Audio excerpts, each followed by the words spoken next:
listening to this guy. All right, fine. Go ahead, Stanley. You Well, want he to gave know in. so badly what's out there? You want to find out what lies at the end of this road you've chosen? Well, don't let me stop you. You see? There's nothing here. I haven't even finished building this section of the map because you were never supposed to be here in the first place. Broken rooms, exposed developer textures. Is this what you had wanted? Was it worth ruining the entire story I had written out specifically for you? Do you not think I put a lot of thought into that? With space between. And in the end, it was all for nothing, because this is what you wanted to see. Bubonic Stanley, Space Spy. now help elucidate these strange and unknowable desires of yours. What would have made this game better? What did you want to see? Vehicles? Skill trees? Work with me, you've given me absolutely nothing so far. Tell you what, Hey, don't let's worry play about my Fortnite Supercard Battle another Pass. time, and you can give me some feedback. There we go. A third option. This already feels leaps ahead of where we were before. Go ahead, Stanley. Take it for a spin. Okay, hold up, hold up, hold up, hold up, hold up. He wants me to go through this third option that he just created. And it does not look rendered.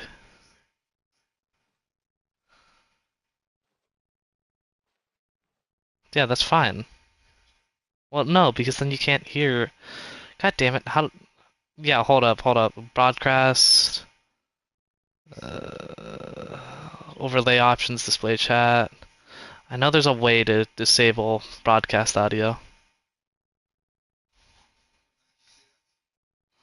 Hold up.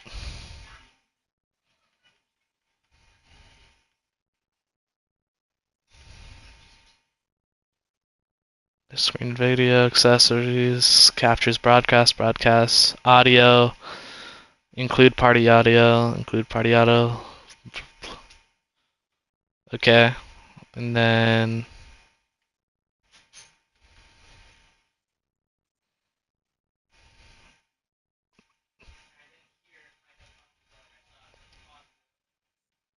and then I'm just gonna. Huh. How can I do this correctly? This is so weird. Voice chat settings.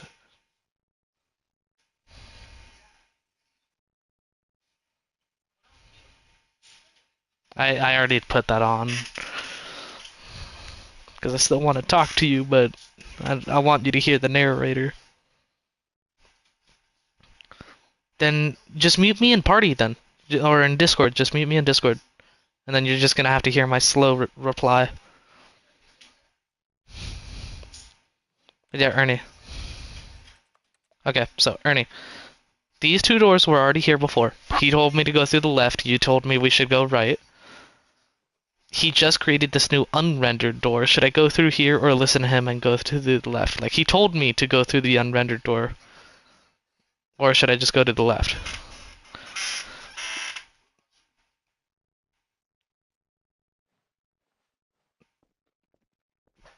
Okay, I'm going to stop you there. Now, tell me about your experience with this new version. Would you say that the game benefited from allowing you more choices? Feel free to be honest. I'm looking for some real critical feedback here.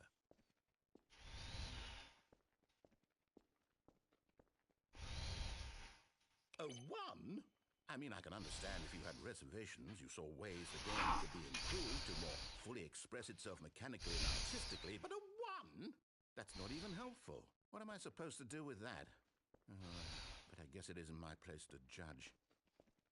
Here, based on the data from your previous playthrough, I've compiled a new version. And to be perfectly candid, I think I've knocked it out of the park with this one. Let's take a look.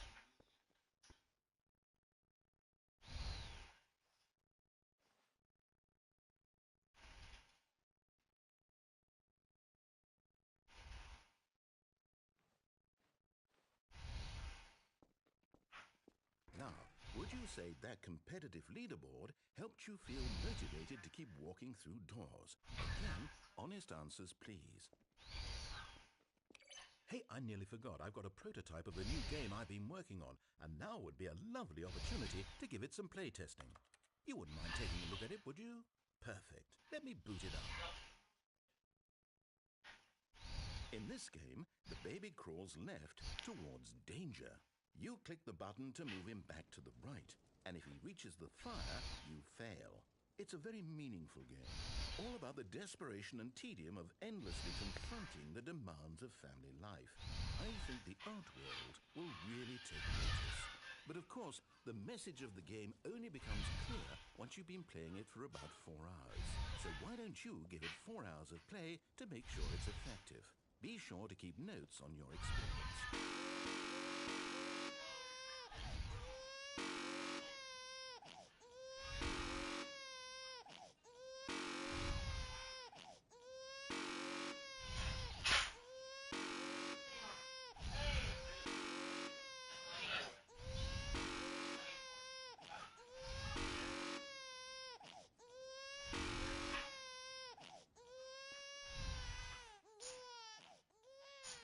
You heartless bastard. Did you do it because you hate babies or purely to spite me? Because if it's the latter, well, I don't know what to do. I'm completely out of ideas. I can't think of a single thing that might improve the experience for me. I'm not even going to try. I'm out. I'm out. I'm done. It's over. Thank you for playing. Your input was extremely valuable. Oh, hey, since my game is so awful, why don't we play someone else's game? Just to ease the pain. Let's see. What do we have here? Yes, this seems like it'll work. Let's give it a shot.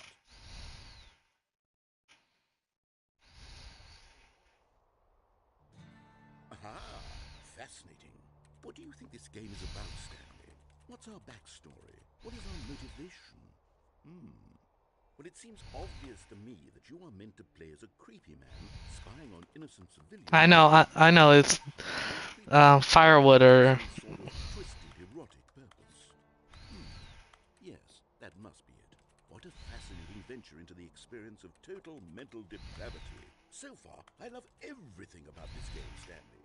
And it seems there's even more. Come, let's venture outward and see what else is out there. that was the Minecraft door opening.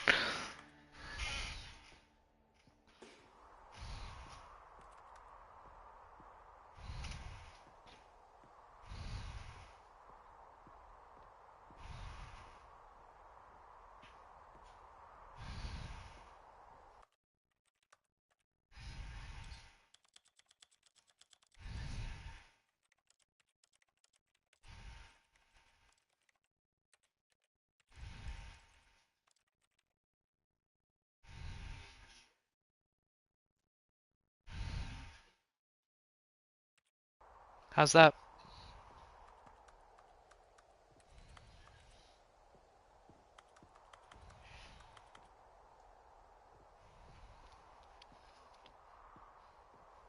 La do do do do, la do do do do, la do do do.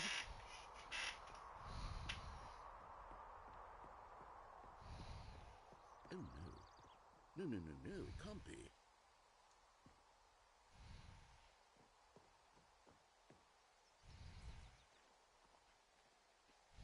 It is. It's an open world game. Good God, quickly block it off. Oh, thank goodness, Stanley. What a close call. You nearly wandered off into that thing. That big open, What the fuck? just wandering around, no right or wrong directions, no path to follow. You can just go in any... Oh, thank heavens we avoided it. We're out of the woods now, Stanley. Okay, I'm going to get us out of here. Let's find another game. Preferably something with walls. Something with nice, big, insurmountable walls.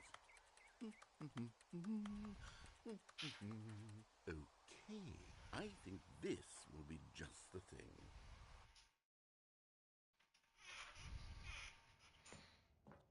Wonderful. See, this is exactly what I had in mind. Just a nice big box for you to run around in. There isn't any possibility that you could get lost Yes, here. Rocket Now, League. this is game design. Stanley, if you manage to get lost in this game, I will be phenomenally impressed. Okay, so what exactly do we do here? Let's see. There are lots of cars here in the back, but obviously there's no racetrack. Okay, I'm seeing that there's a ball of some kind back here. Is this game sports ball? Stanley, I think it's sports ball. Oh, what fun.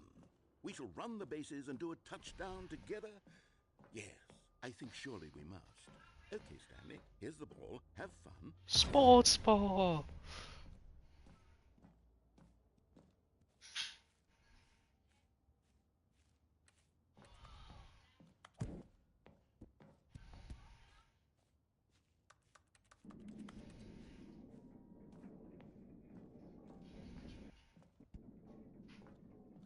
Are you... Hold on. What are you doing?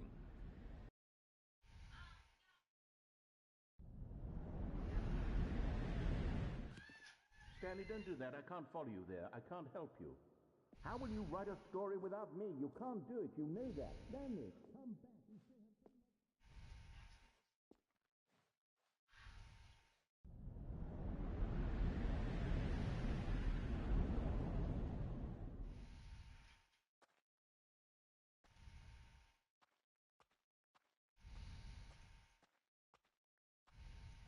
We're in Gmod.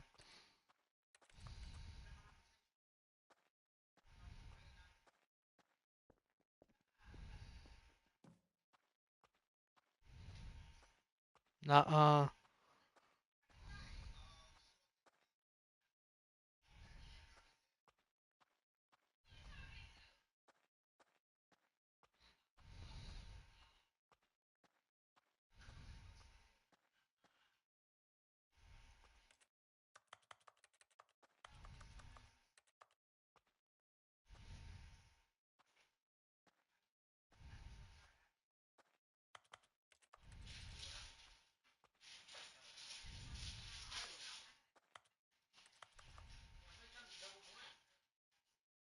I wonder what he found. If what he wanted was to be the leading man in his own story, well, perhaps God he's gotten damn it. it. Down wherever he is right now. I wonder if he's happy with his choice, and if he's learned the heavy cost that comes with it. He'll understand soon He what found was me. trying to turn it. He needs me. Someone who will wrap everything up at the end, to make sense out of the chaos and the fear and the confusion. That's who I am. That is what I mean to this world. Oh, yes. Yes, I'll be back. There's no other way. Once this ends, after it all comes to a close, then I'll be back. The end will be here soon. Very soon. I can wait.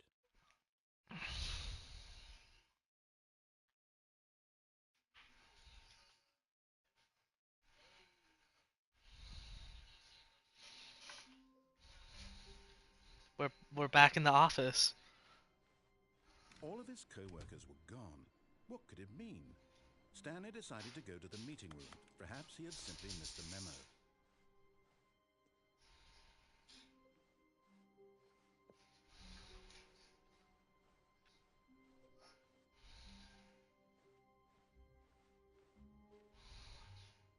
When Stanley came to a set of 2 open doors, he entered the door on his left.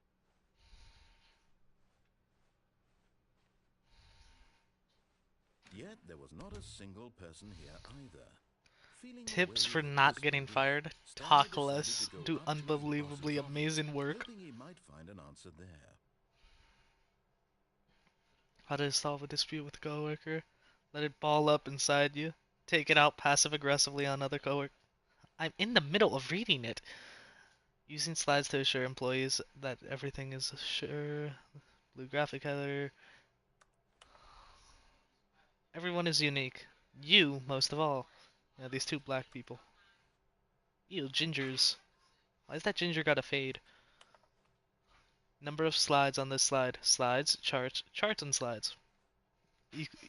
Equal amount. Taper fade. Rate at which charts on the same slide. My ratio on killing myself. Okay, I need to get the fuck out of here. Stanley stepped into the broom closet, but there was nothing here, so he turned around and got back on track.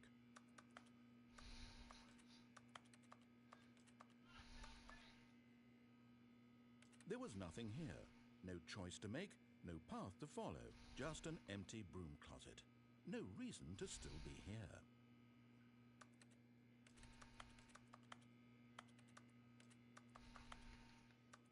It was baffling that Stanley was still just sitting in the broom closet. He wasn't even doing anything. At least if there was something to interact with, he'd be justified in some way. As it is, he's literally just standing there doing sweet FA.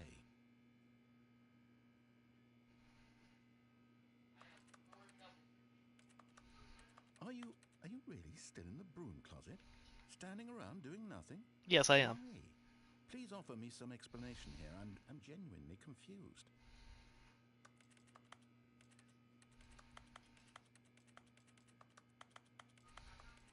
You do realize there's no choice or anything in here, right? If I'd said Stanley walked past the broom closet, at least you would have had a reason for exploring it to find out. But it didn't even occur to me because literally this closet is of absolutely no significance to the story whatsoever. I never would have thought to mention it.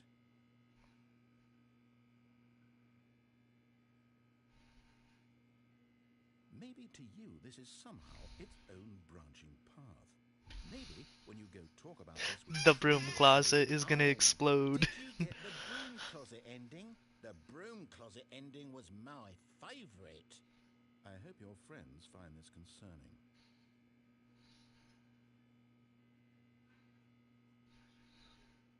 Stanley was fat and ugly and really, really stupid. He probably only got the job because of a family connection. That's how stupid he is. That or with drug money. Also, Stanley is addicted to drugs and hookers. What do you mean I'm addicted to drugs and hookers? Well, I've come to a very definite conclusion about what's going on right now. You're dead. I'm We got to dead. this broom closet, explored it a bit, and we're just about to leave because there's nothing here, when a physical malady of some sort shut down your central nervous system and you collapsed in front of your screen. Well, in a situation like this, the responsible thing is to alert someone nearby so as to ensure that your body is taken care of before it begins to decompose. Hello? Anyone who happens to be nearby? The person at this computer is dead. They have fallen prey to any number of your countless human physiological vulnerabilities. Nope, I am not dead. It's indicative I am of here the to annoy long-term you. sustainability of your species. Please remove their corpse from the area and instruct another human to take their place, making sure they understand basic first-person video game mechanics and filling them in on the history of narrative tropes in video gaming, so that the irony and insightful commentary of this game is not lost on them.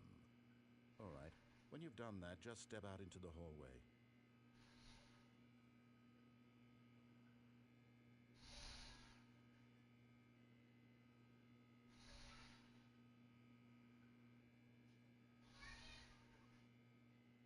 Come on, I'm fully expecting one more thing.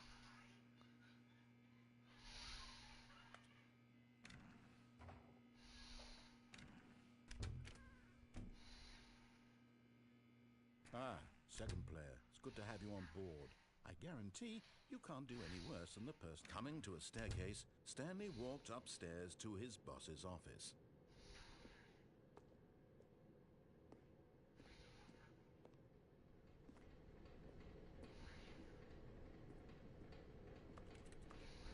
You can't stop me, I'm finding my car. But Stanley just couldn't do it.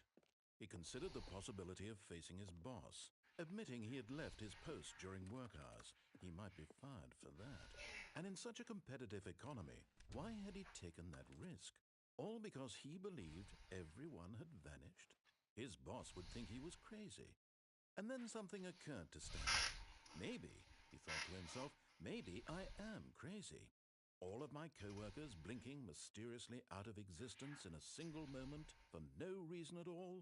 None of it made any logical sense. And as Stanley pondered this, he began to make other strange observations. For example, why couldn't he see his feet when he looked down? Why did doors close automatically behind him wherever he went? And for that matter, these rooms were starting to look pretty familiar. Were they simply repeating? No, Stanley said to himself, this is all too strange. This can't be real. And at last, he came to the conclusion that had been on the tip of his tongue. He just hadn't found the words for it. "I'm dreaming!" he yelled. "This is all a dream." Oh, what a relief Stanley felt to have finally found an answer, an explanation.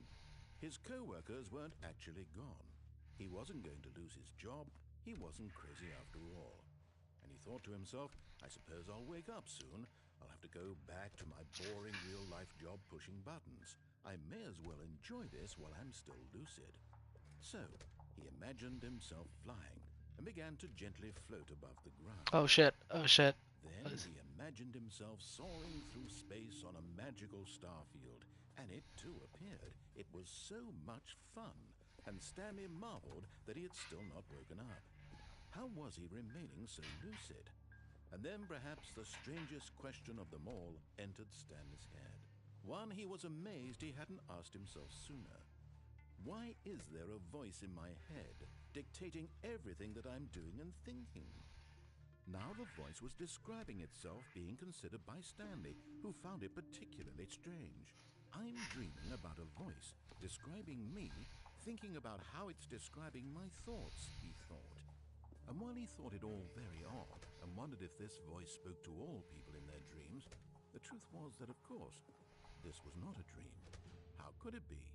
Was Stanley simply deceiving himself, believing that if he's asleep, he doesn't have to take responsibility for himself? Stanley is as awake right now as he's ever been in his life. Now, hearing the voice speak this way was quite a shock to Stanley. After all, he knew for certain, beyond a doubt, that this was in fact a dream. Did the voice not see him float and make the magical stars just a moment ago? How else would the voice explain all that? This voice was a part of himself too. Surely, if he could just... He would prove it. He would prove that he was in control, that this was a dream. So he closed his eyes gently, and he invited himself to wake up. He felt the cool weight of the blanket on his skin, the press of the mattress on his back, the fresh air of a world outside this one. Let me wake up, he thought to himself. I'm through with this dream. I wish it to be over. Let me go back to my job. Let me continue pushing the buttons. Please, it's all I want. I want my apartment, and my wife, and my job. All I want is my life exactly the way it's always been. My life is normal.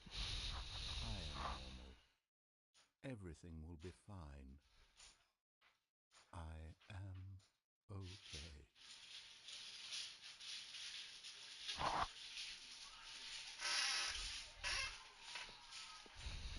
Stanley began screaming.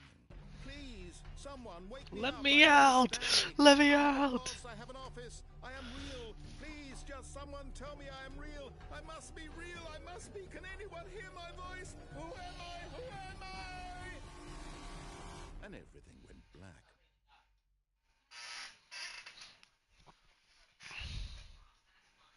This is the story of a woman named Mariella. Huh, I'm a woman now? Mariella woke up on a day like any other. She arose, got dressed, gathered her belongings, and walked to her place. Oh of my work. god, Stanley. Stanley. Her walk was interrupted by the body of a man Stanley. who stumbled through town talking and screaming to himself, and then collapsed dead on the sidewalk. And although she would soon turn to go call for an ambulance, for just a few brief moments, she considered the strange Man, I'm going He insane. was obviously crazy. This much she knew. Everyone knows what crazy people look like. And in that moment, she thought to herself how lucky she was to be normal. I am sane. I am in control of my mind. I know what is real and what isn't. It was comforting to think this. Fuck this narrator, man. Seeing this man made her feel better. But then she remembered the meeting she had scheduled for that day. The very important people whose impressions of her would affect her career, and by extension, the rest of her life. She had no time for this, so it was only a moment that she stood there, staring down at the body. And then she turned and ran.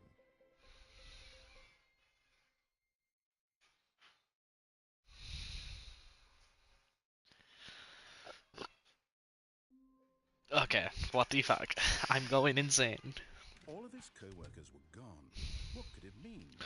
Stanley decided to go to the meeting room. Perhaps he had simply missed a memo.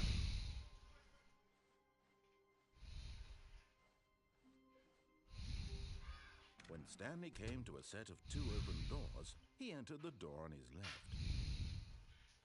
This was not the correct way to the meeting room, and Stanley knew it perfectly well. Perhaps he wanted to stop by the employee lounge first, just to admire it. Wow, yes, this room. But eager to get back to business, Stanley took the first open door on his left.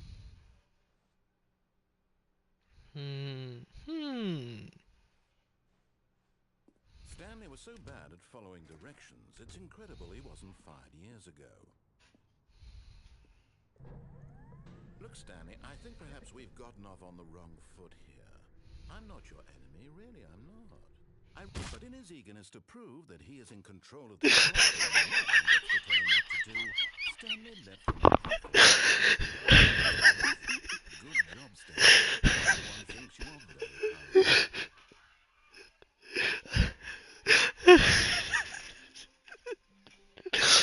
All of his co-workers were gone. I fell. What could it mean? I Stanley fell. decided to go to the meeting room. Perhaps he missed a memo.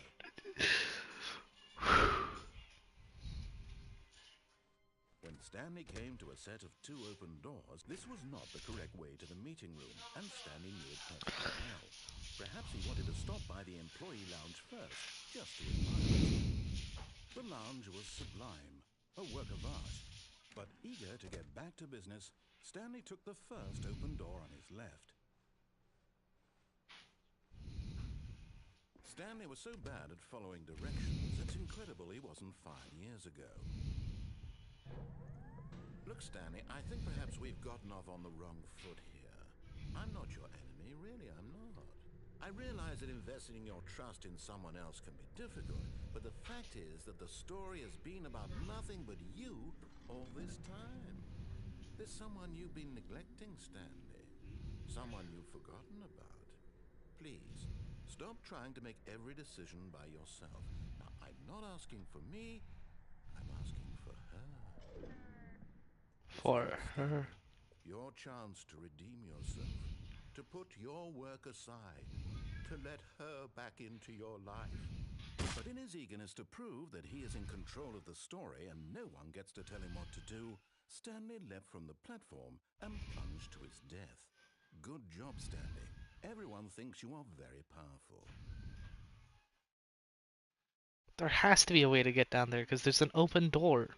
All of his co-workers were gone. What could it mean? Stanley decided to go to the meeting. Very powerful. Perhaps he had simply missed a memo.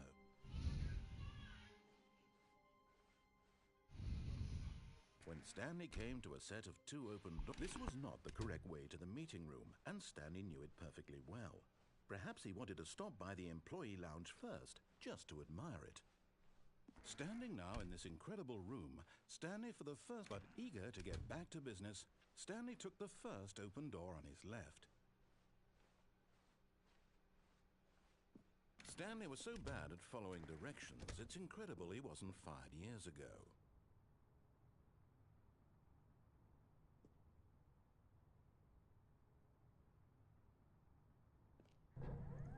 Look, Stanley, I think perhaps we've gotten off on the wrong foot here. I'm not your enemy, really, I'm not. I realize that investing your trust in someone else can be difficult, but the fact is that the story has been about nothing but you all this time. There's someone you've been neglecting, Stanley. Someone you've forgotten about. Please. What? Really? I was in the middle of something. Do you have zero consideration for others? Are you that convinced that I want something bad to happen to you? Why, I don't know how to convince you of this, but I really do want to help you, to show you something beautiful. Look, let me prove it. Let me prove that I'm on your side. Give me a chance. Now listen carefully, this is important. Stanley walked through the red door.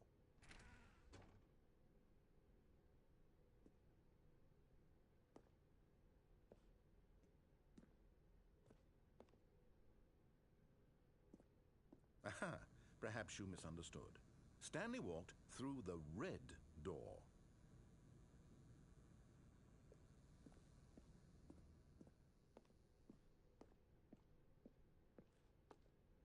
I still don't think we're communicating properly. Stanley walked through the red door. Oh, thank God you are willing to listen to me.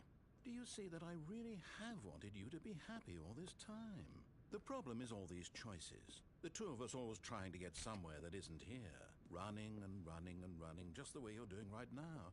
Don't you see that it's killing us, Stanley? I wanted to stop. We would both be so much happier if we just stopped. And I think I have a solution. Here, let me show you.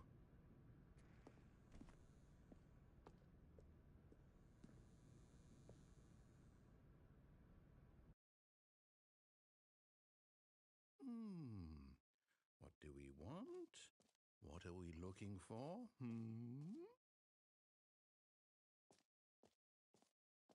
Here.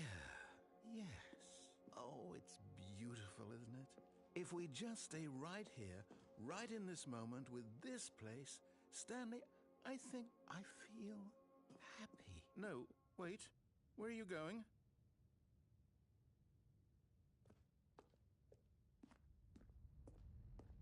Oh, no.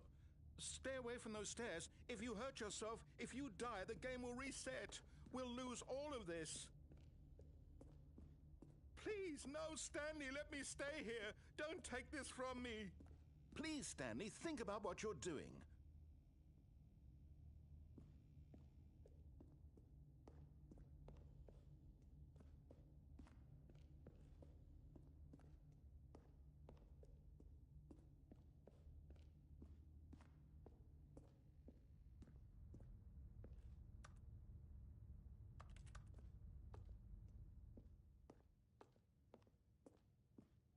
Good, good. We can't be too safe. Promise me you won't go back there, Just stay here. No!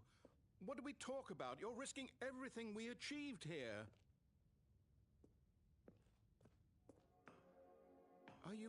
You are going to stay here, aren't you?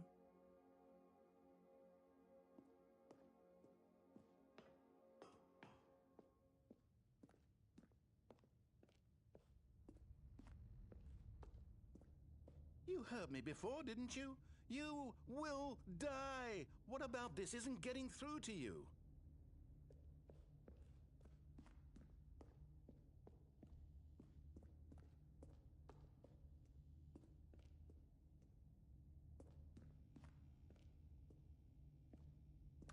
No! Oh, thank God. You lived. You had me worried there for a moment. Now, can we please get back to the other room? No. No. What are you doing, Stanley? Please, I'm asking you not to take this away from me. I can't go back to what I was before. If you die, we'll both go back. Why are you doing this? Stanley, let's go back to the other room. Can you do that for me?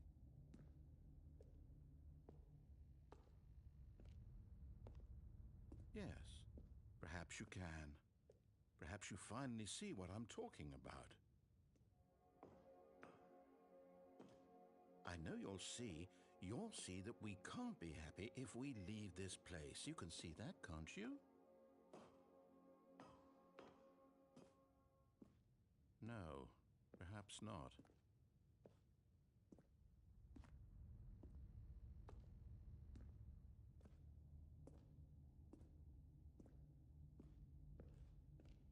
My God, is this really how much you dislike my game? That you'll throw yourself from this platform over and over to be rid of it? You are literally willing to kill yourself to keep me from being happy. Am I reading the situation correctly? Or maybe you're just getting a kick out of it. I don't know anymore. I just wanted us to get along. But I guess that was too much to ask. It looks like you wanted... Do you actually want to stay alive? Or are you just teasing me?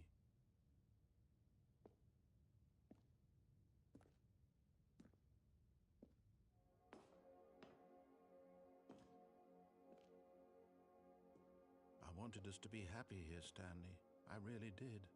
I wish I still thought that was possible.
Is it over? It's going to restart, isn't it? I'm going back.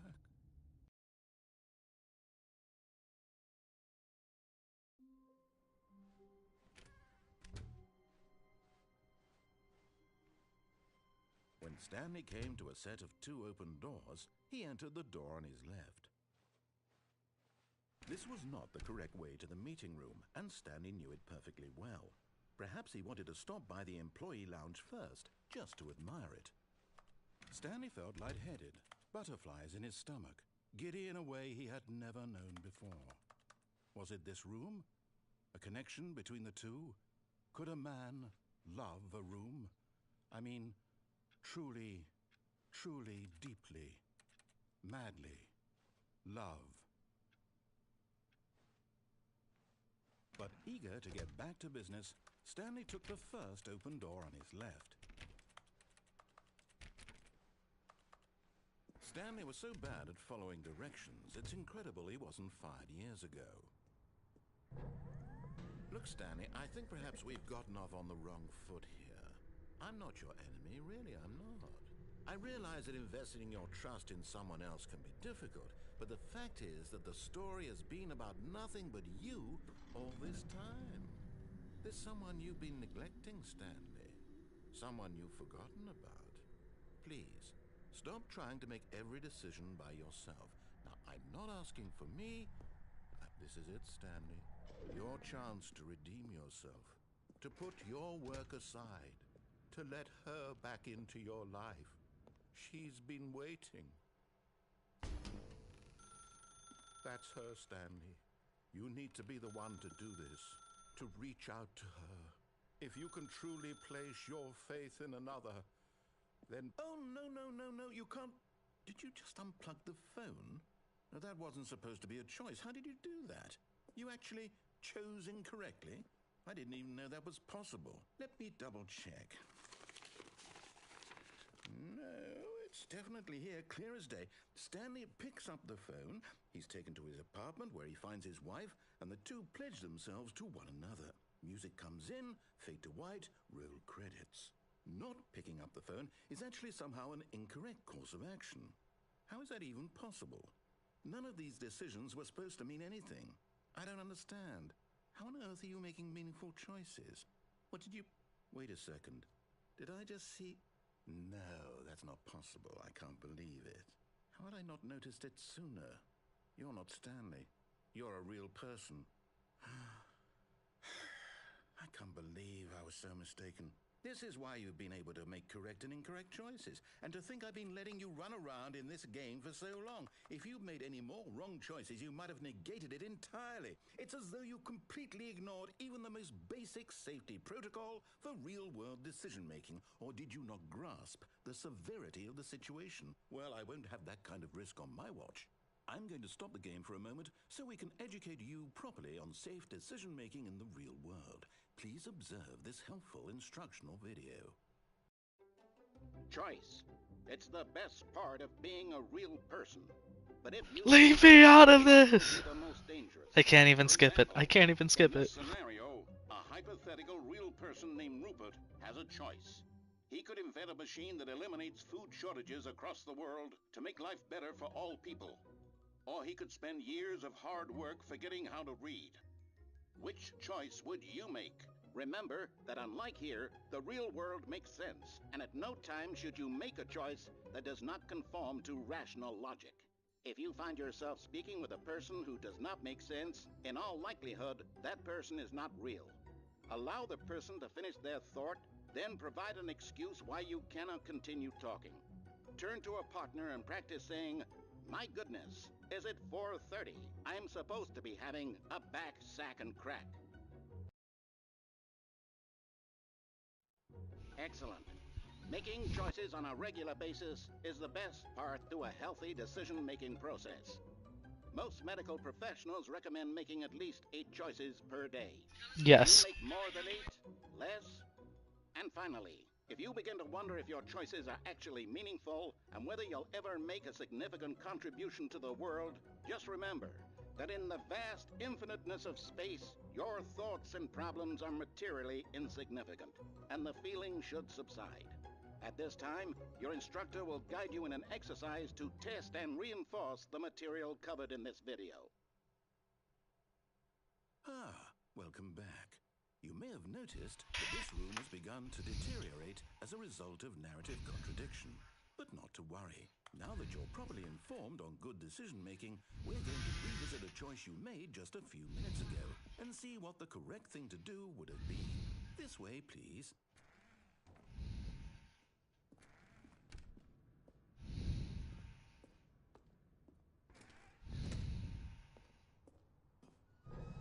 Now that we know your choices are meaningful, we can't have you jumping off the platform and dying. Imagine the main character dying senselessly halfway through the story. I can't escape! I can't escape! To get you home as soon as possible before the narrative contradiction gets any worse. I can't escape. It seems this place is not well equipped to deal with reality. They baby-proofed the shit. They baby-proofed everything.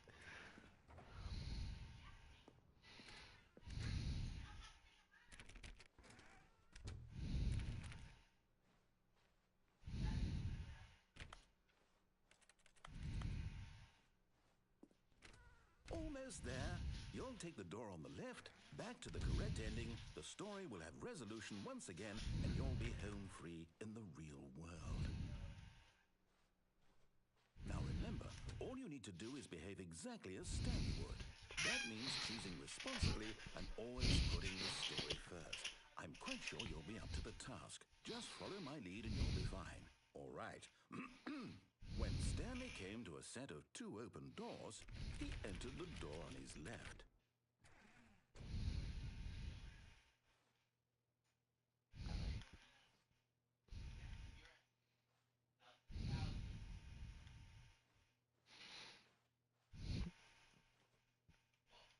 Which one should I go through, Ernie?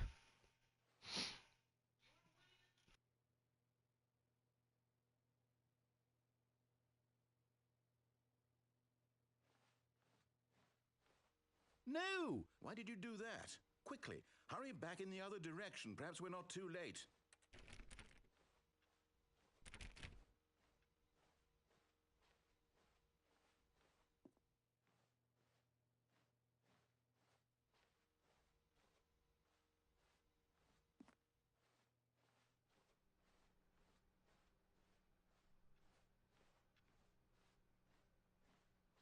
Oh, it's ruined. I can't believe after everything we talked about that my story, you've destroyed my work. Why? For what? What did you get out of that? What did you think was so special about seeing the game undone, left here like so much garbage? It's worthless now. And what am I supposed to do? Even if there were a way to continue, would it be worth it? To know that my story is now incorrect? How can I go back to that? I can't erase that knowledge. I'll have to live with it forever, reliving its impossibility forever.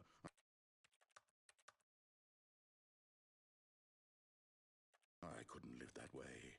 Is it better to shut the game down entirely? To willingly destroy all of my work? I don't know.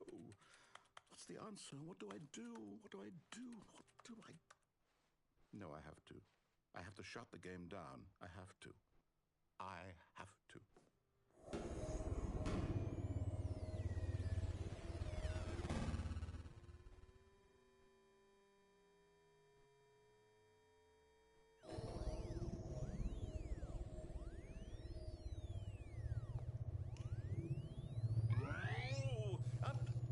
I'm here.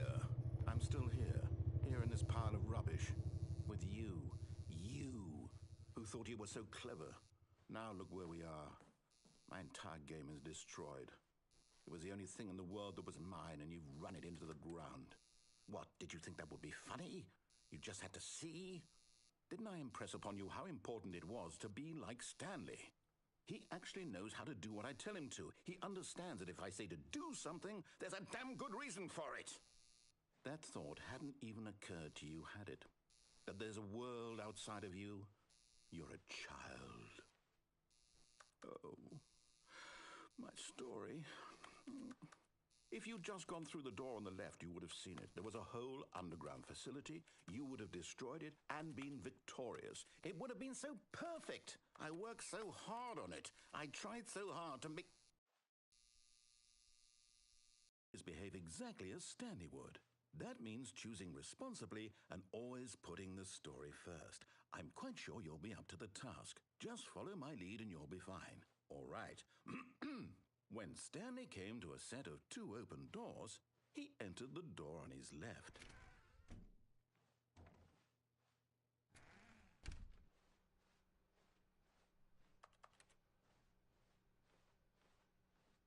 Yet there was not a single person here either. Feeling a wave of disbelief, Stanley decided to go up to his boss's office, hoping he might find an answer there. He locked the broom closet.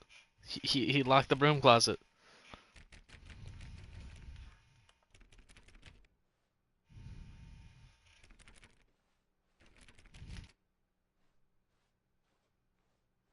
Coming to a staircase, Stanley walked upstairs to his boss's office. There's no basement, Ernie. There's no basement.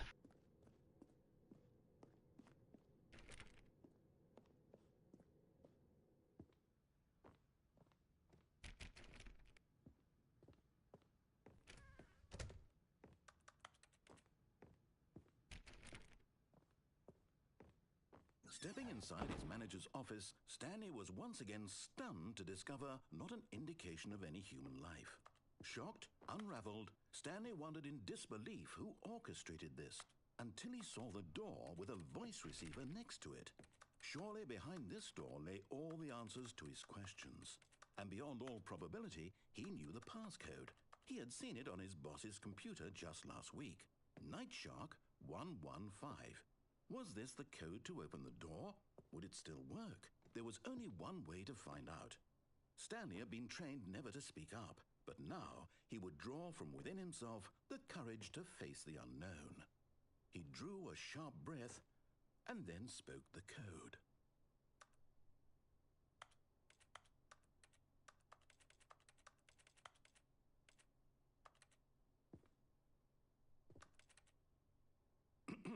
Stanley spoke the code. Night Shark 115.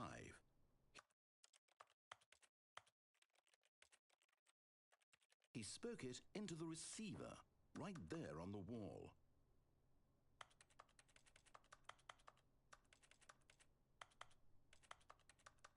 I'm sorry, is there a problem? You didn't mishear me, did you? Please speak the code into the receiver. Otherwise, we can't get on with the story. This is a crucial step. I'm trying, man. Night Shark 1-1. Fine, you're not gonna do it, but you know what? It's pretty humiliating to bring you this far, only for you to suddenly decide you have better things to do. I asked you for this one single thing, for your respect. The kind of respect Stanley shows for his choices. He knows what it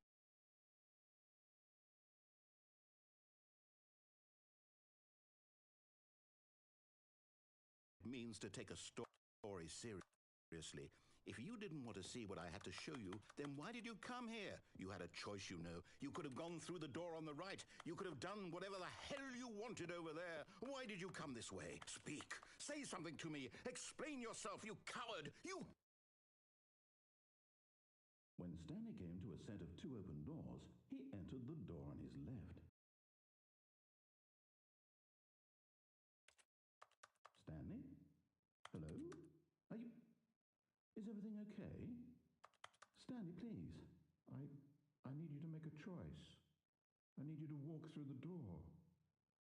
Are you listening to me? Can you hear me? Is everything all right? Stanley, this is important. The story needs you. It needs you to make a decision. It cannot exist without you. Do you understand me? Whatever choice you make is just fine. They're both correct. You cannot be wrong here. We can work together. I'll accept whatever you do. I simply need you to take that step forward, please. Choose. Do something. Anything. This is more important than you can ever know. I need this. The story needs it.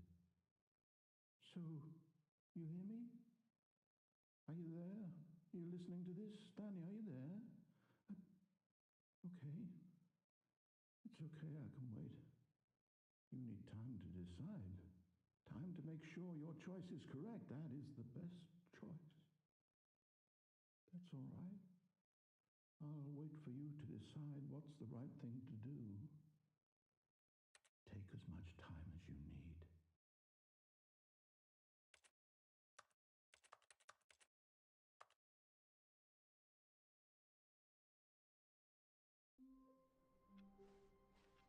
All of his co-workers were gone. What could it mean? Stanley decided to go to the meeting room. Perhaps he had simply missed a memo.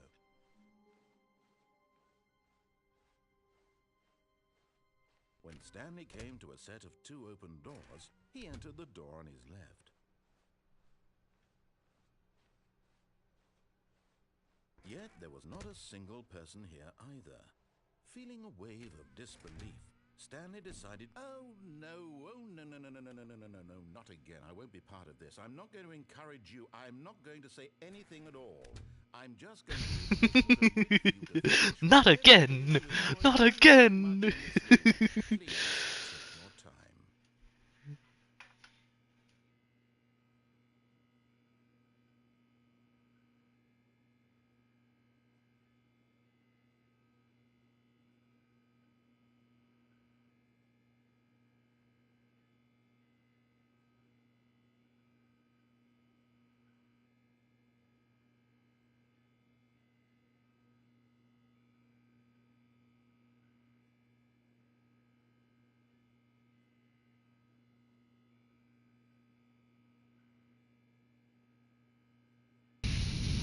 Alright, I had my fun. Coming to a staircase, Stanley walked upstairs to his boss's office.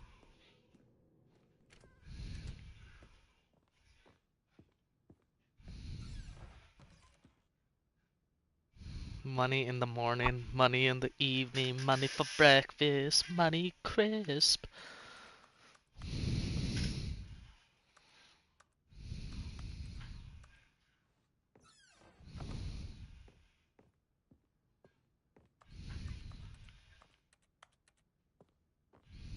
Stepping into his manager's office, Stanley was once again stunned to discover not an indication of any human life.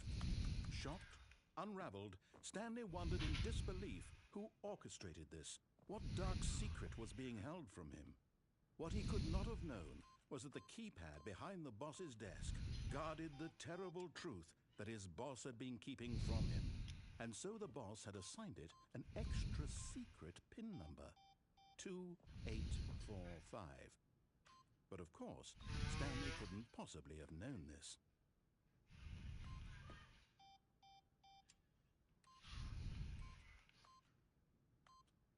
Yet incredibly, by simply pushing random buttons on the keypad, Stanley happened to input the correct code by sheer luck.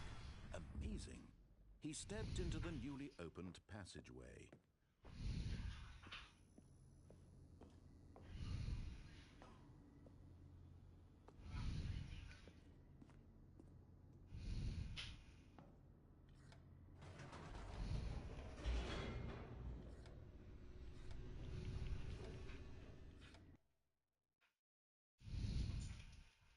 Descending deeper into the building, Stanley realized he felt a bit peculiar. It was a stirring of emotion in his chest, as though he felt more free to think for himself, to question the nature of his job. Why did he feel this now, when for years it had never occurred to him? This question would not go unanswered for long. Stanley walked straight ahead through the large door that read Mind Control Facility.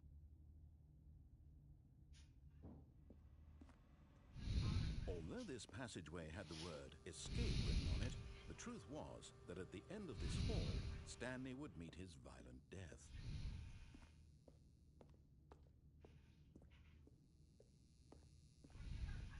The door behind him was not shut. Stanley still had every opportunity to turn around and get back on track. At this point, Stanley was making a conscious, concerted effort to walk forward and willingly confront his death.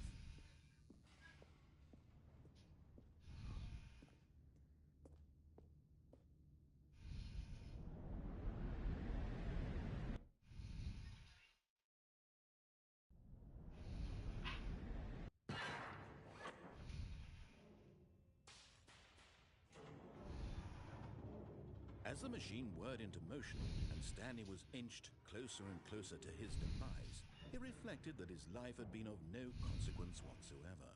Stanley can't see the bigger picture. He doesn't know the real story, trapped forever in his narrow vision of what this world is. Perhaps his death was of no great loss, like plucking the eyeballs from a blind man. And so he resigned and willingly accepted this violent end to his brief and shallow life. Farewell, Stanley.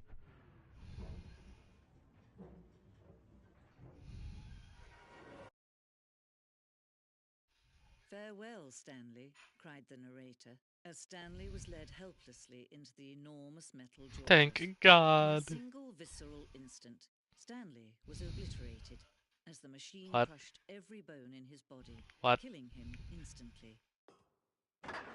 Oh.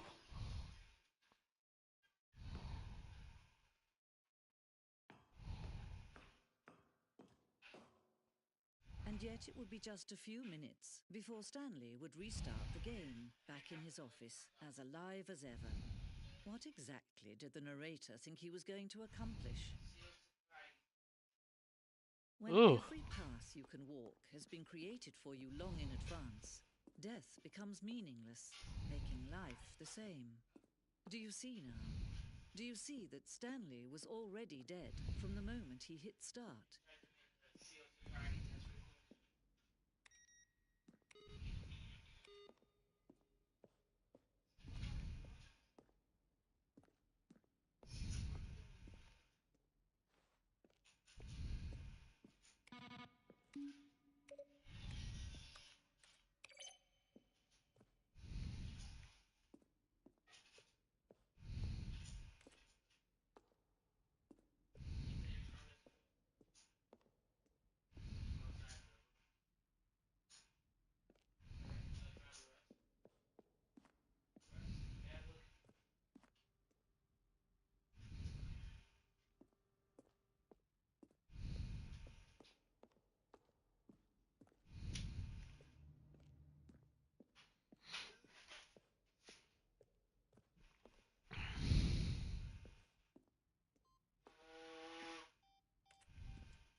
Oh, look at these two. How they wish to destroy one another.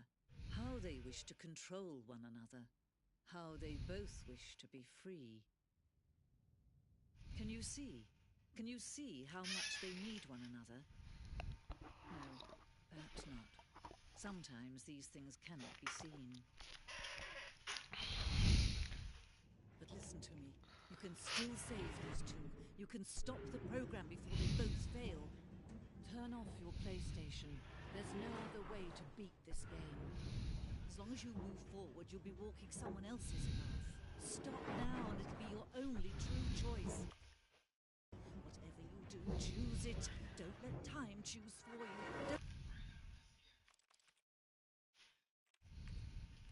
Don't let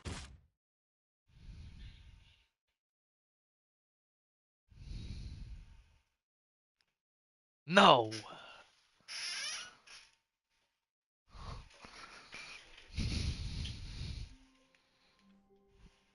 Stanley knew the office layout like the back of his hand. It was only a matter of time before he found the others, wherever they were. Just a matter of time. What's this? New content? What does that mean, new content?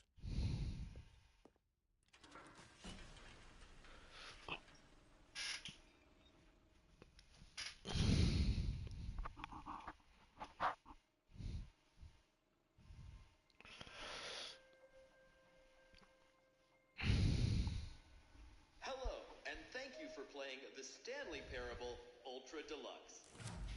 As you may know, the Stanley Parable was a video game released in 2013 on home computers. After receiving critical and commercial success, it was expanded upon in 2022 with the Stanley Parable Ultra Deluxe, a reimagined reimagining of the game for consoles and home computers. The Stanley Parable Ultra Deluxe features exciting new content that broadens and expands the world of the Stanley Parable, delighting audiences the world over. Please, step inside and see what thrilling new adventures await in The Stanley Parable Ultra Deluxe. Oh, well, this sounds delightful. I'm very excited to see the thrilling new Ultra Deluxe content. Okay, so far it's an elevator. Nothing special yet, but I'm sure it's just the beginning of a mesmerizing adventure.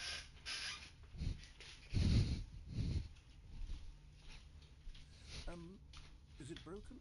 What's going on here? Should we be moving somewhere or... Oh, there we go. All right, finally, at long last, it's on to the new content. I've never been more ready. Let's do it.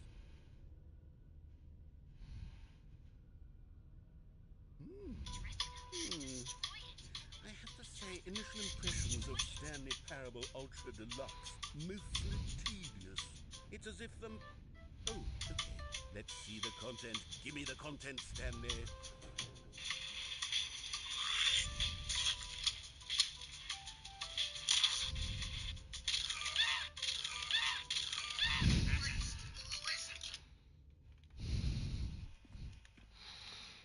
All right.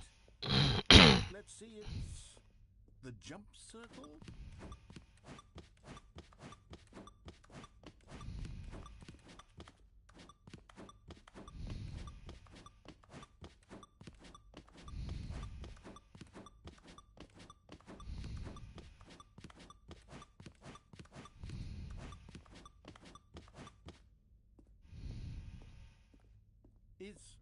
Is that it?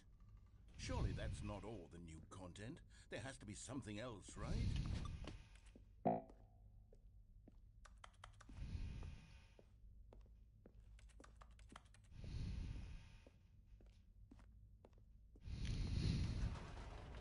Goodness, another elevator. Stanley, I have to say, initial impressions of this game are not positive. It's just elevators and jumping. Is this what passes for exciting new content? If this is new content, then I could just read you the whole dictionary. There's 20 hours of new content right there. Hell, I could count to 30 trillion. You could put that on the box. The Stanley Parable Ultra Deluxe, now with over 1,000 hours of new content. And if... Oh, wait. There's more. Very good. Yes. I knew there had to be something else. Let's see it. I'm ready for whatever it is. That's it? Oh, you've got to be kidding me. You see, Stanley? This is what happens when greedy video game developers with no respect for their fan base rush a cheap expansion to market for no reason other than to make an easy dollar. And don't get me started on the level of craftsmanship that's gone into it. In fact, I'm looking right now at the game's trophies, and it's hard to believe one of them actually says, "Test trophy, please ignore." What quality assurance department signed off on this? Checking that right now. Yep. Test trophy description. Replace this. What the fuck? Test trophy, please ignore. People have earned it. There's a way to earn it. I'm infuriated and I'm offended, and I intend to find these people on Twitter and hold them personally accountable. It's my fault, Stanley.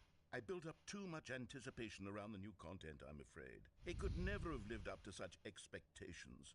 If you're still with me, why don't we just reset the game, and we'll try to get back to what the Stanley Parable is really about. No frills, no gimmicks. Just you and me having a great time together like always. What do you say, friend?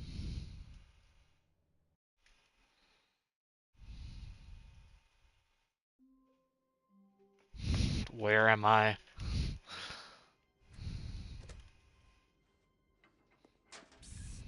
Stanley, come over here. In the vent. I want to show you something.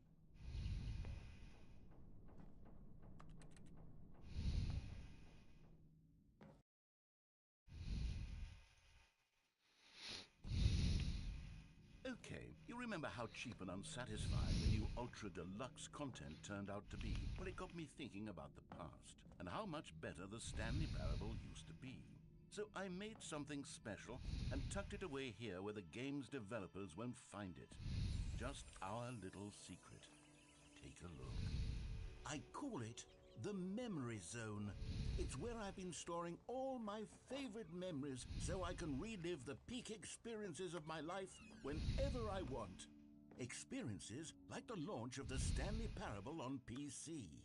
You see, Stanley, doesn't the Memory Zone remind you of how wonderful Stanley Parable was? British Academy of the Film and Television Arts. When the game originally launched. Back then, video games had integrity. Back then, it all meant something. Oh, the waste.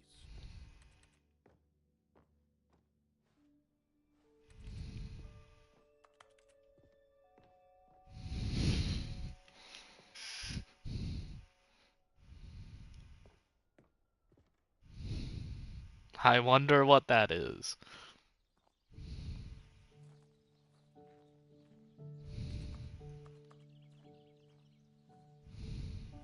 And over here is where I keep reviews of the Stanley Parable. Like this stunning triumph of games journalism, 10 out of 10 from Destructoid.com. James Stephanie Sterling writes, and I quote, "Where so many games that aspire to be more than games end up less than any form of art, Stanley Parable strives and then succeeds to be every game ever created." Did you hear that, Stanley? Every game ever created. That's how grand and all-encompassing the original Stanley Parable was. It was literally every game ever created. It was Skyrim, it was Persona 3, it was all of them, and now it's nothing. It's no games at all. It isn't even the Stanley Parable anymore. It's just a husk now. A lifeless husk with an hour of new elevator content.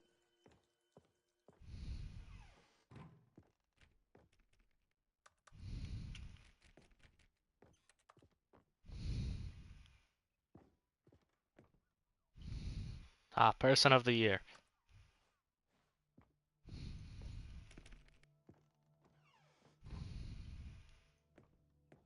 Here's another moving passage, this time from GameSpot.com. The Stanley Parable is both a richly stimulating commentary on the nature of choice in games, and one that offers some of the most enjoyable, surprising, and rewarding choices I've ever been confronted with in a game. 9 out of 10. Don't you get it, Stanley? The game was perfect. It didn't need anything else. It didn't need new content. All they had to do was transport it in pristine condition along to the PlayStation, boom, done. And they couldn't even do that. Couldn't resist the urge to go meddling with a beloved franchise.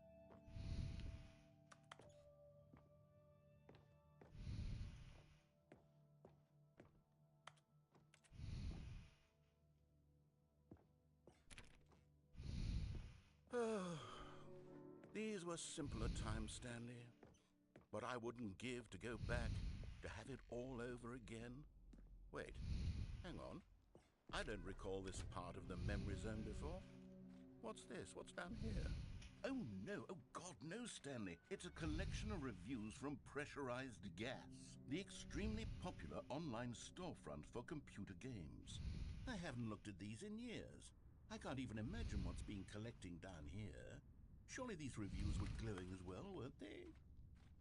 Honestly, I could not be bothered to play this game to full completion.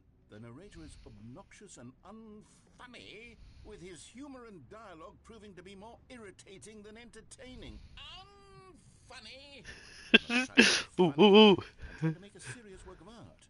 I suppose I could write up a handful of gags to insert into the Stanley Parable, but the game is already such a densely layered web of profound philosophical insights that I can't even imagine where I'd have the room to stick them. Up here's some more.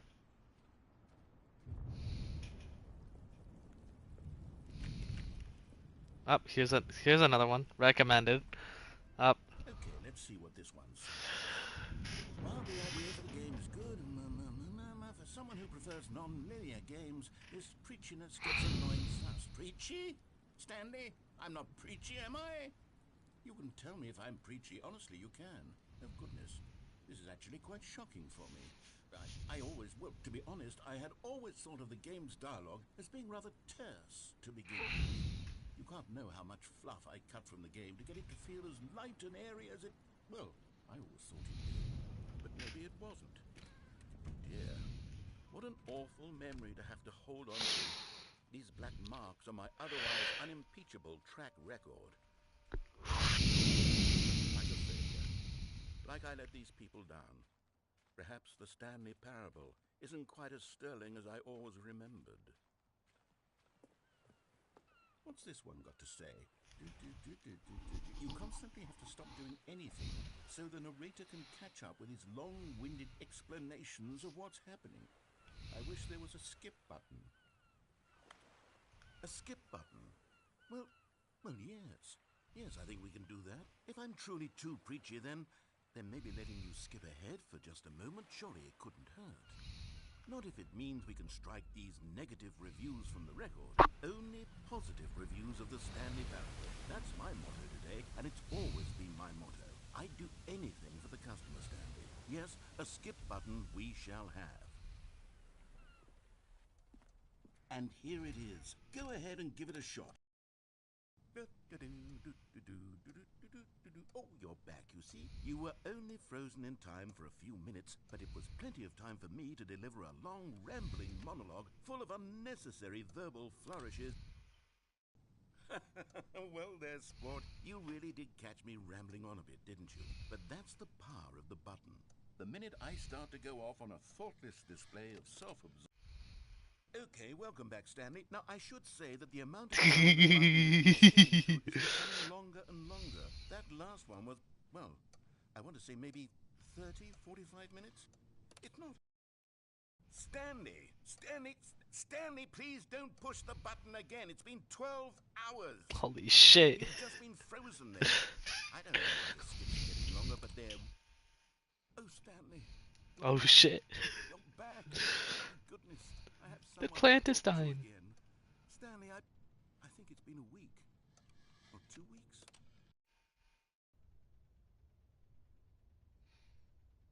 Hello. It's you. You're here again. Welcome. I have had time to think about you and about us.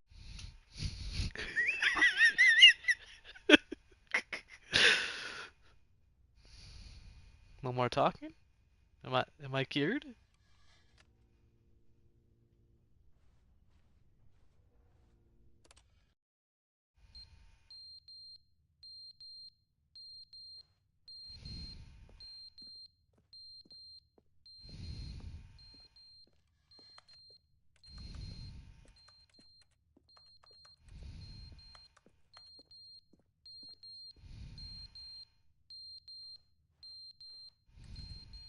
I hate this noise. Go away. But they didn't understand the Oh, game Jesus. was never meant to be funny. It was meant to have a point.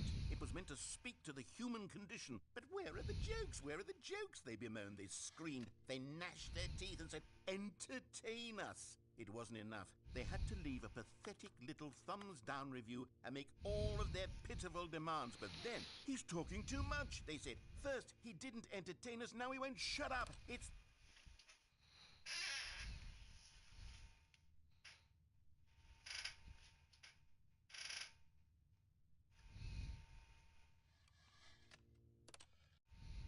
The end is never the end, is never the end, is never the end, is never the end, is never the end, is never the end, is never the end, is never the end, is never the end, is never... How is this plant still branches? Like, it should be dead.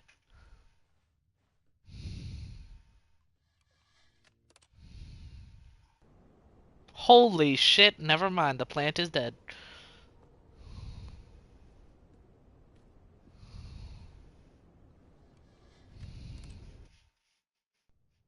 Ah, light.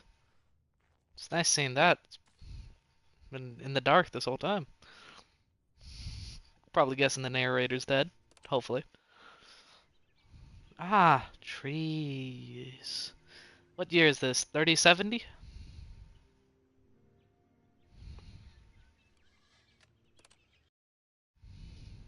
And the trees are dead. I swear, I was gone for 1 minute, okay? I could have watered you guys earlier.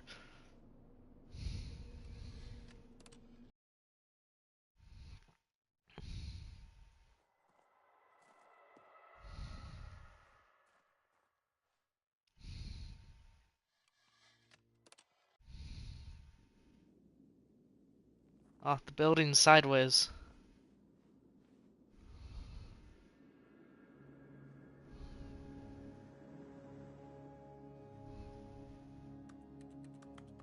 Can't skip.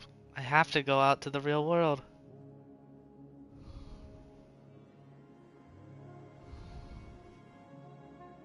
It's just desert. And more desert. And more desert.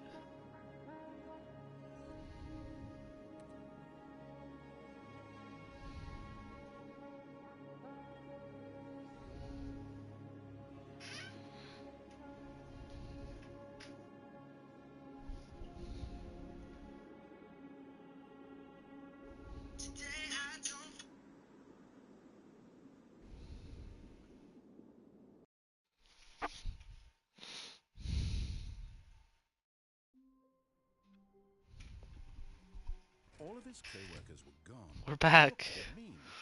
Stanley decided to go to the meeting room. Perhaps he had simply missed a memo. Oh, good. You noticed my sign. Yes, I have something very exciting to show you. Let's see the new content, Ernie. Hopefully it's not just jumping.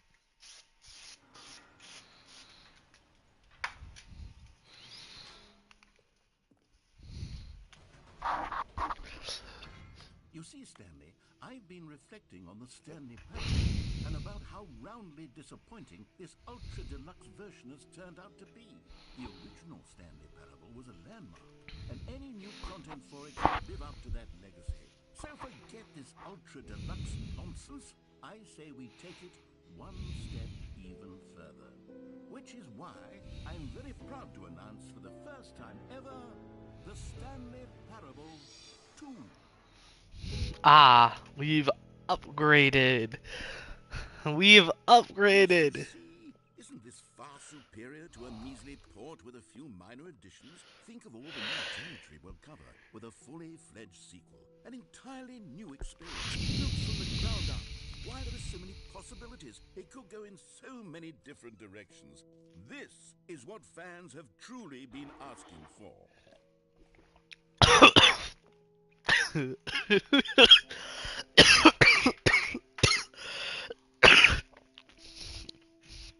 Man, I love these different. Thanks for attending my meeting on the Google slides. Now, to be clear, I haven't quite nailed down what exactly the Stanley Parable 2 is going to be. But let's 427. take a look at some of the features I've been developing for it. I Some figure that if I can loosely organize Scrum design pitch break pitch design number 2 chat. Two. This person does not know how to use a 2. Well, actually, no, they drew a perfect 2, but they like fucked up on this. This person made it where it was just like sleeping. We got a snake here, and then why the fuck is there a lion there? And this is Big Nose. We have 2 ears. Yep. 2 eyes. 2 nostrils. 2 arms. 2 legs. No body. Who took the red marker? Me. Oh, here's a good 2. Ah, more shitty 2s. Sequels are good. Portal 2, Half-Life 2, Batman Arkham Asylum 2, Divinity Original Sin 2, Doom 2, Aladdin 2, Return of Jafar. Hey, Dark Souls 2! Dark Souls 2.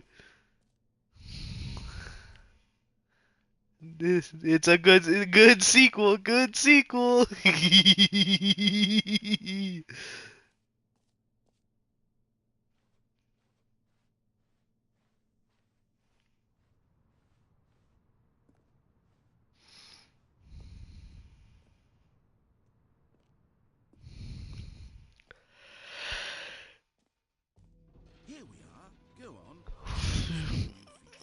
Ooh, merch.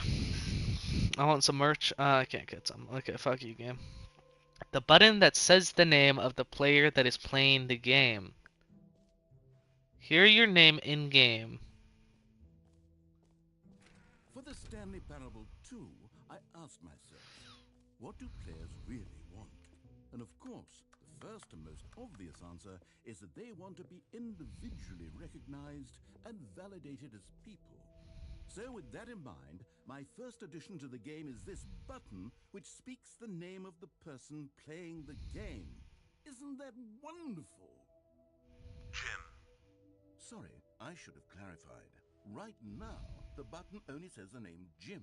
But of course, in the final game, this button will say your name, whatever name that is. Here, let's have you roleplay as Jim to really simulate the full experience of this feature. Just play along. I promise you'll love it.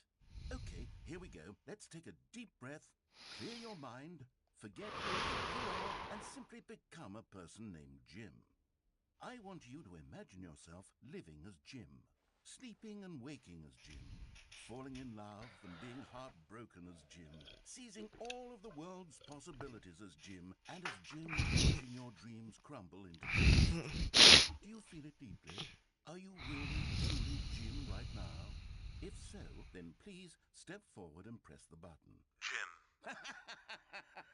Yes! You see! What a thrill! What a rush! That was you! The button described you! Do it again! Do it again! Jim. Oh, it's even harder the second time. If this were the only new feature in the Stanley Parable 2, it would still be worth the money. Let's take a break from the Jim button. I'm too emotionally drained from all of this personal validation. Jim. Whoa there, cowboy. Sometimes a person can be too much Jim. Jim. I'm putting the Jim button away. Jim. Otherwise, Jim. soon you'll start to lose all sense Jim. of who you Jim. actually Jim. are. Jim. Fuck this guy. Wanted to be Jim. No, we gotta put away the Jim button because you know, Jim. Feel like that door goes to somewhere. Gotta check it. Fuck.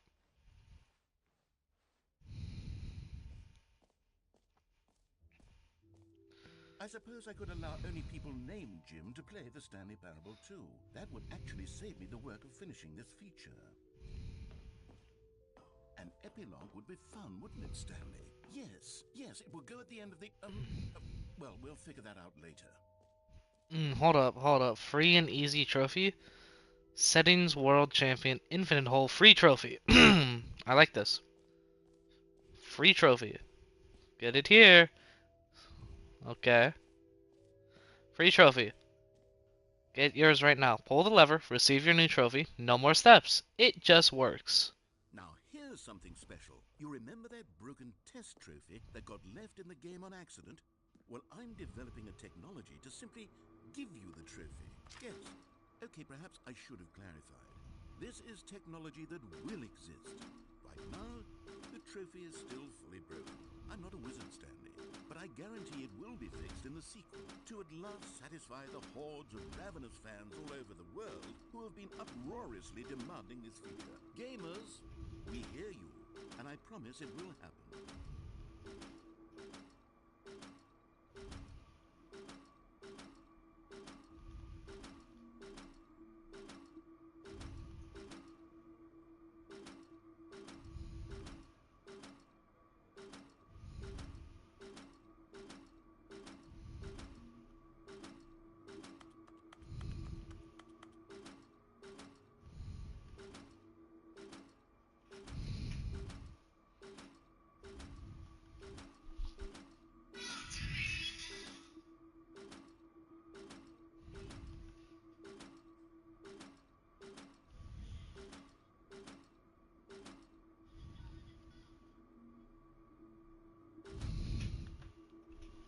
I was hoping for a free trophy, Ernie, okay?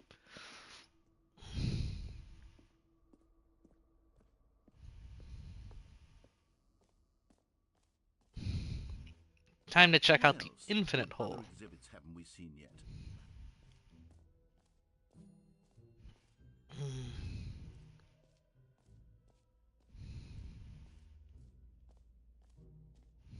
Stanley, here's an idea that I'm truly fond of. It's never been done before in a video game. This is, in fact, a hole that you can fall down forever. That's right. Infinite falling. You can fall until the end of time, if you like. A stunning leap forward for video games as a medium. You see, isn't it wonderful? One of my more ingenious concoctions, if I do say so. Now then, since you've gotten to see the infinite hole, you can press the teleport button to pop back up to the top, and we can continue onward. Now, I don't mean to be a bummer, but I do recommend you use the teleport button to go back to the top. Maybe do it on the sooner rather than later spectrum of things.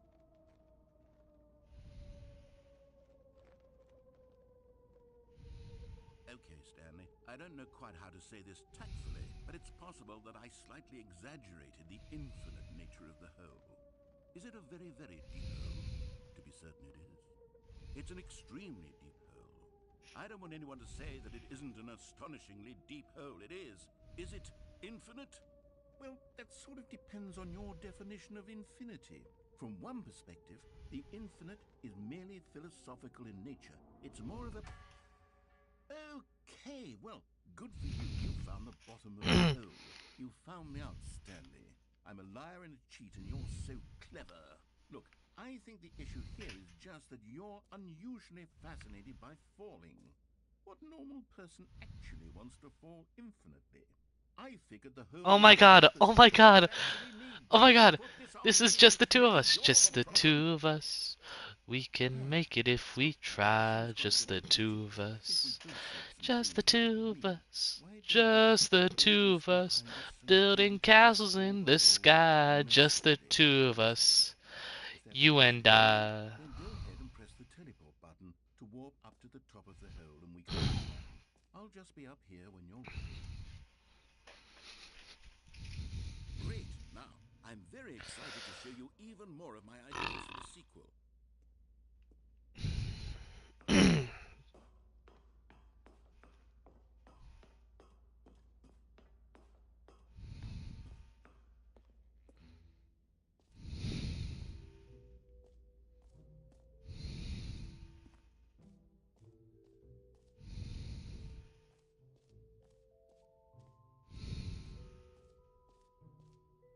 You know what? Let's bring the jump circle back for Stanley Parable 2 as well. It's a... Oh, wait. You already spent all your jumps the first time we saw the jump circle? Oh well. I suppose it can just be a nice decorative piece then.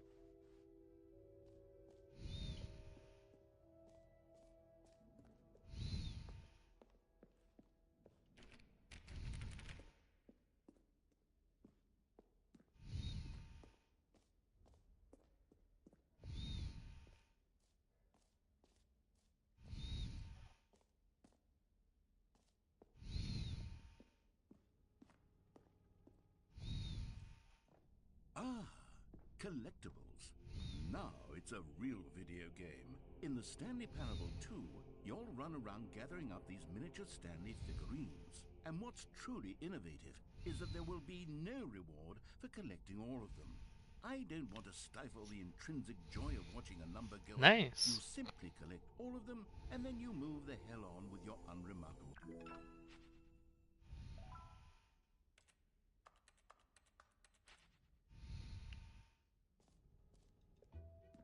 God, it really is the worst when you collect everything. That was in a video Stanley. game, and then they give you a big fancy...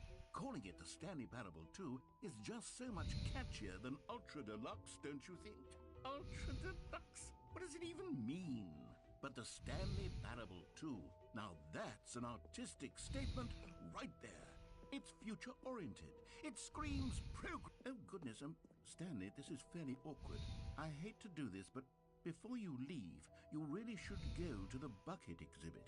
You see, there's a surprise I was going to spring on you later, and it involves the bucket. And I really do hate to break the illusion, but it's important that you go see the bucket, okay? All right, I'll get out of your hair now. Where's the bucket exhibit? There isn't. I am here. I understand. Where's the bucket exhibit? Oh, B2. So if I'm here, you're there. It's on the other side of that wall.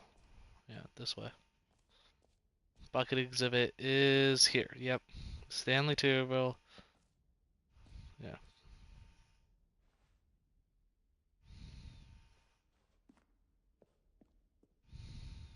A common complaint of the Stanley Parable was that it was confusing and paradoxical, that it engendered a chaotic sense of reckless despair in those who played it. Well, I am happy to say that after much consideration, I've engineered a clever solution to this fundamental problem with the game. It's the Stanley Parable Reassurance Bucket. You see, Stanley, anytime you're holding the bucket, a sense of calm and ease will fill your mind and your heart. It's true. As long as you hold on to the bucket, the many disorienting contradictions of the Stanley Parable will feel perfectly normal and perhaps even comforting. You may even come to long for the gentle embrace of jarring cognitive dissonance while the bucket is in your arms. And to be honest, it's a much more convenient solution for me than actually redesigning the game to be less uncomfortable. Can you imagine what a pain in the ass that would be? Yes, the bucket is the perfect solution. Come on, give it a try. What is what? What is what? What is what?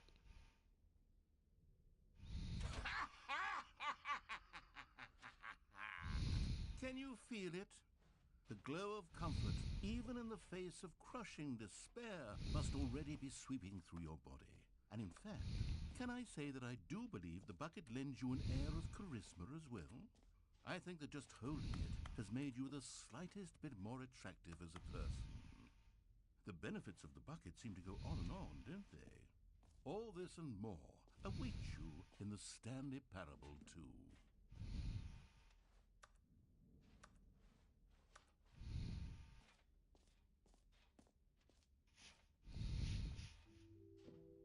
Does anyone give out awards for most enjoyable bucket in a video game? That really should be an award if it isn't already.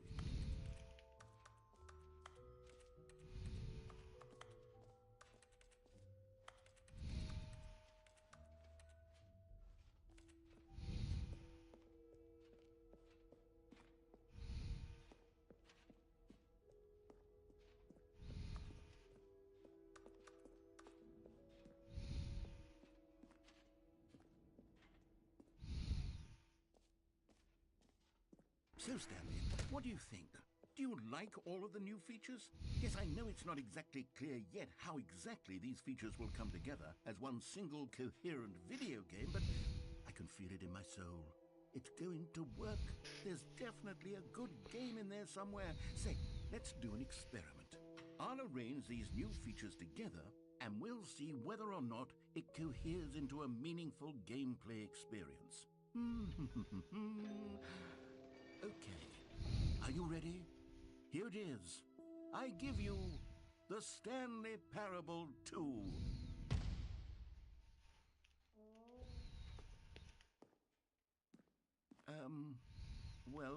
I mean, there's potential here, right? It's sort of... Yeah, there's potential here. Hold on, let me do a different arrangement. Okay, yes, this is much better. I feel good about this. Here we go, version 2. What the fuck? Who am I kidding, Stanley? This isn't a coherent video game at all. It's a lot of gags. And I do very much enjoy creating gags, but they don't add up to anything. I wanted more than anything to create a sequel that would capture all the magic of the first game. I wanted fans to love it. No matter how good these gags are, they won't stand on their own. They would need the structure and the gameplay of the original.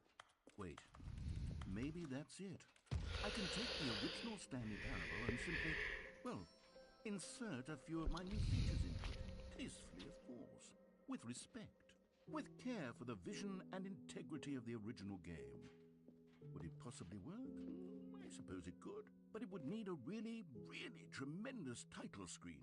A title screen that says with bold and uncompromising conviction, "This is the Stanley Parable 2." Let me see if I can whip something up. All right, perfect. Go ahead. Take a look.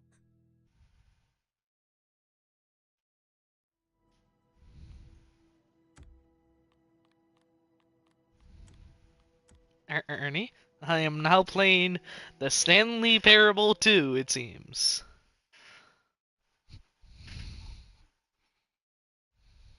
This is the story of a man named Stanley.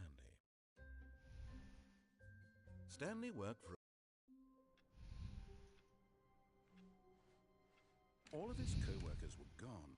What could it mean? Stanley decided to go to the meeting room. Hey, the and bucket. as he had simply... Stanley picked up the bucket.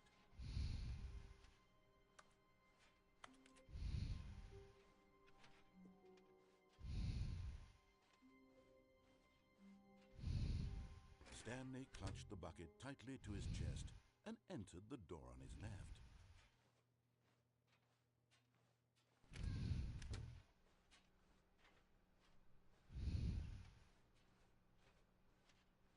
Still no one was here.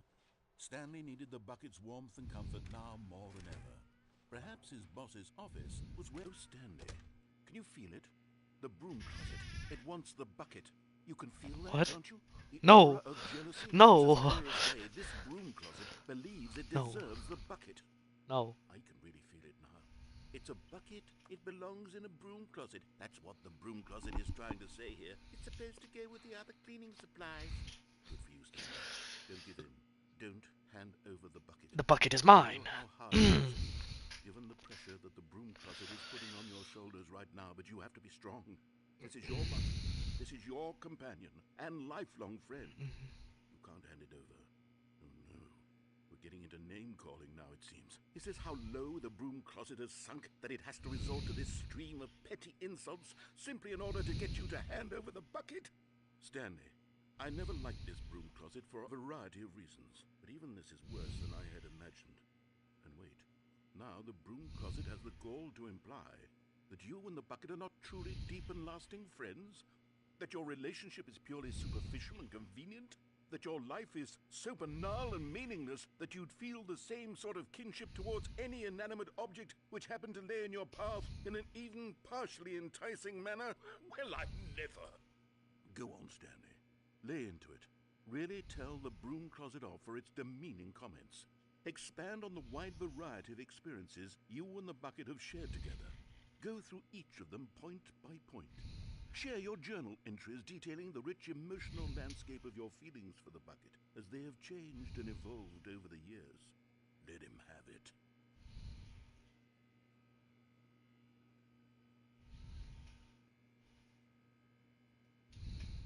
Okay, I've got you something which I think will help settle this debate once and for all.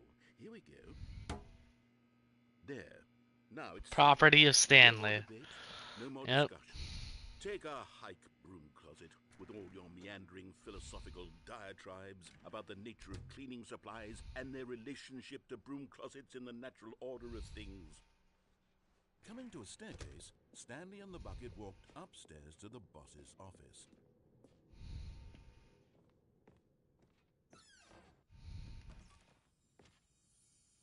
You found one of them. One of the miniature Stanley figurines. Remember, no reward for collecting all of these, only the intrinsic pleasure of a job well done. You can't buy that sort of happiness, Stanley. God knows I've tried. So, I implore you to savor each and every moment you come across one of these beautiful figurines.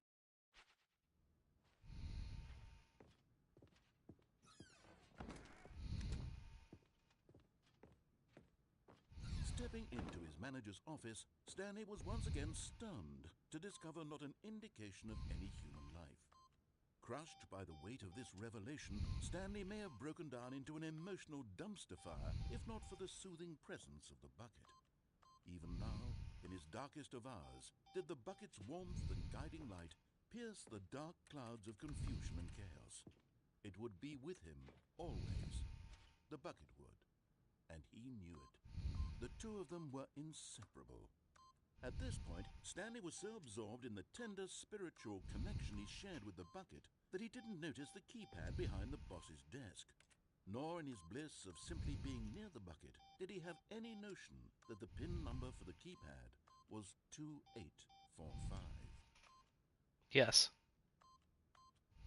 But Stanley guessed the correct code by sheer luck. Was it that the bucket knew all along? Was the bucket guiding him? Yes, this is certainly the most logical explanation.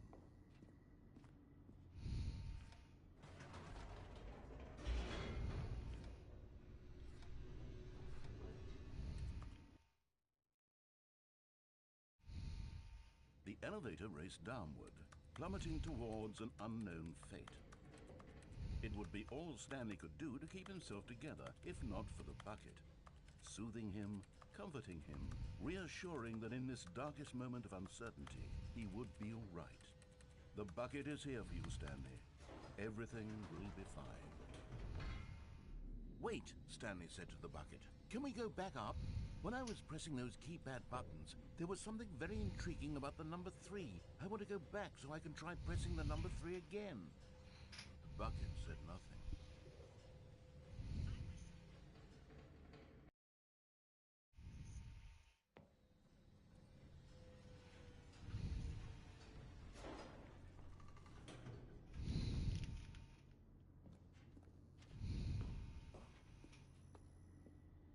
Here we are, said Stanley. Now I'm going to try out that number 3 button.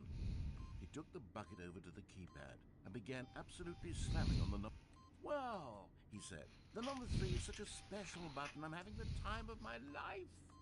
Stanley looked expectantly at the bucket, but the bucket remained silent. This was a shock to Stanley, who had always felt such a connection with the bucket. How was this not as exciting to the bucket as it was to him? Once Stanley had had enough of the number 3, he got back in the elevator.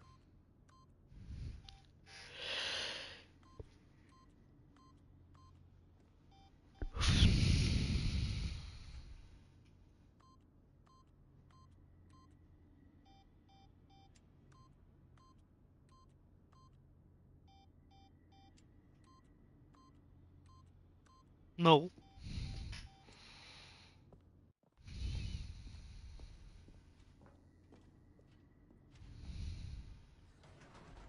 Perhaps the bucket had missed something. Perhaps it had not seen how much joy Stanley got from slamming the number 3 repeatedly.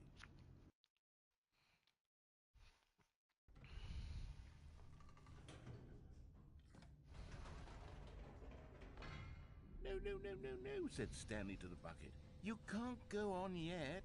Not till you understand how much the number 3 means to me. You and I have been through so much together, and I just want you to see what I see. Feel the happiness I feel. Ernie, I'm getting He a little smiled bit at the bucket, tired. and the bucket said nothing.